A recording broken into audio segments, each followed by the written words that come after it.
Welcome to the Bourbon Jerk. Thanks for the click.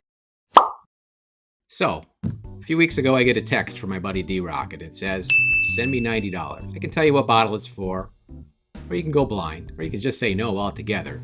You have options. So, I decided, let's do it blind. So here it is, still unopened. No idea what's inside.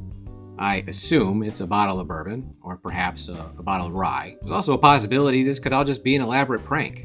We'll know here in just a few moments. Here's what I know. It's a bottle that costs about $90, or maybe it was closer to $80 and $10 for shipping. I'm gonna guess this is something that's not available in our state, or if it is, it's something that's super hard to find. I'm gonna guess this is something newer and maybe around 110 proof or so, based on what I know he likes. What's in the box? All right, I'm gonna have my wife open this up, pour me a little bit, see if I can guess what it is. But before we get to that, do me a favor. Click that like, subscribe, leave me a comment below. All right, let's get into it. All right, first impressions. Color is not overly dark or overly light, pretty average.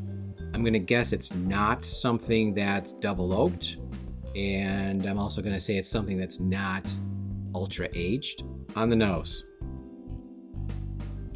Ooh, that's good. Almost like a marshmallow or macadamia nut.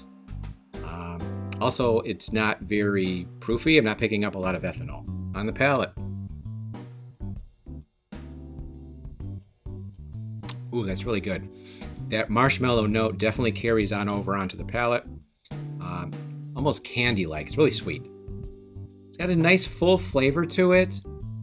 The finish is kind of short and punchy. So do I have a guess as to what this is? Yes, I'm going to get there in just a second. I think it's a Buffalo Trace product based on some of the familiar notes and flavors that I get. I'm going to guess the proof is between 100 and 107. Final guess, it's a John J. Bowman single barrel bourbon. All right, time for the reveal. Let's see how off I was.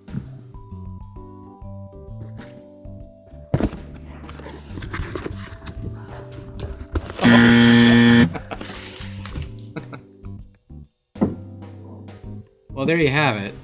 It's a Four Roses single barrel, OBSV mash bill, aged 10 years and 4 months. Definitely not a John J. Bowman or Buffalo Trace product. Wow, that's I've never owned one of these. They're super hard to find around here. So shout out again to D-Rock for getting me this sweet bottle. Thanks for watching the video. And until next time, stay jerky.